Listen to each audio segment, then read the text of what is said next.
Olá, turmas do segundo ano A e segundo ano B da nossa escola Oswaldo Sturdas, tudo bem? Aqui é o professor André Costa, para mais uma aulinha desperta, um resumo bem tranquilo de alguns assuntos pertinentes, de algumas informações importantes de conteúdos que nós estamos trabalhando, tá, no decorrer dessa semana. E hoje nós vamos falar um pouco sobre a Inconfidência Mineira, tá, gente? Só um minutinho.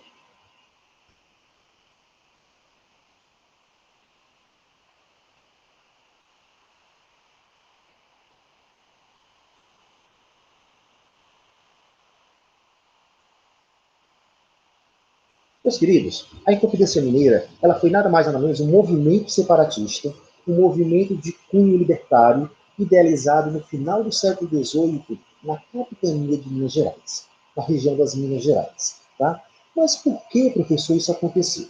Para nós entendermos esse movimento de cunho libertário, de cunho emancipador, onde buscava a independência e a criação de uma república dentro daquela região, é importante sabermos como estava a capitania de Minas Gerais nesse período. Essa capitania, gente, era mais rica e próspera que o Brasil no final do século XVIII.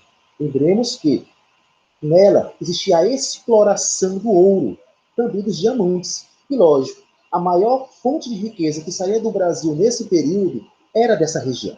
Logicamente, Portugal começou a desenvolver uma política altamente intensa de fiscalização e cobrança de muitos soldos, de muitos impostos sobre todo o ouro que era explorado.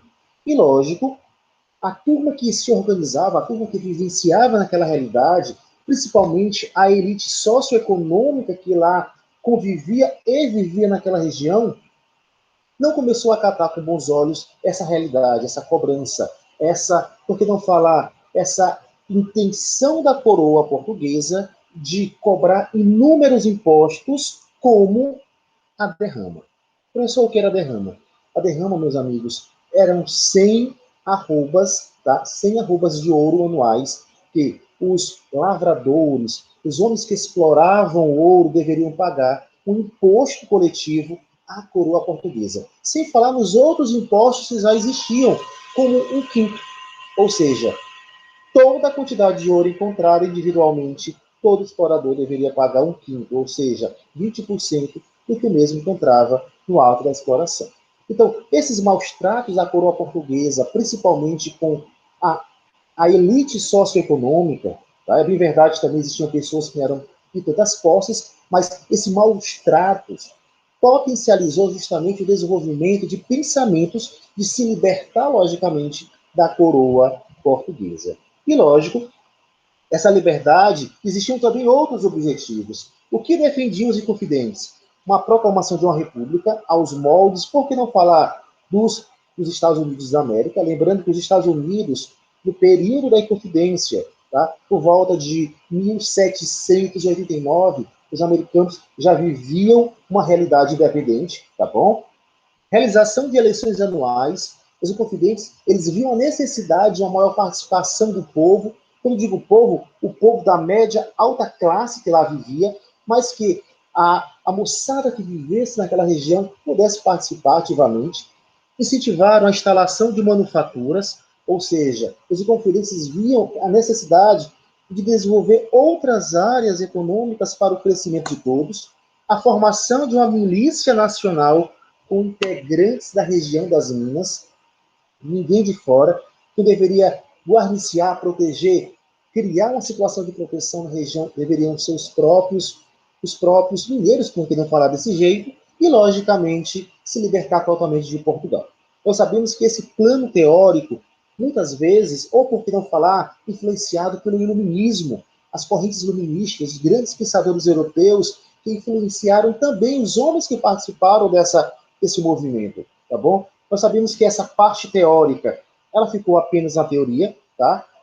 Homens como Silvério dos Reis denunciou em busca de certa forma de, desculpa, em busca de um retorno positivo da coroa portuguesa e, logicamente, todos foram sentenciados. Entretanto, é importante sabermos que a grande maioria, por que não falar quase todos, conseguiram perdão da coroa portuguesa, mesmo sendo segregados, mandados para fora do Brasil, tá? Mesmo com a prisão perpétua, o único, ou praticamente o único, que teve a sua vida ceifada foi justamente quem?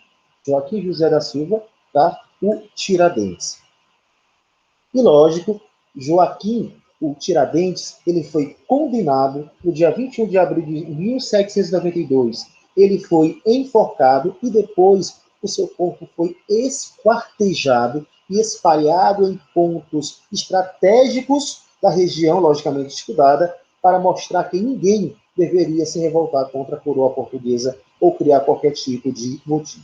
Então, a nível de conhecimento, é importante sabermos disso. A Inconfidência foi o quê? Foi um movimento de cunho separatista, um movimento que buscava a independência da região das Minas Gerais, a criação de uma república, a criação de uma confederação, de uma realidade institucional, melhor dizendo, e, logicamente, libertando-se da coroa portuguesa e criando os seus próprios caminhos. Bom, meus amigos?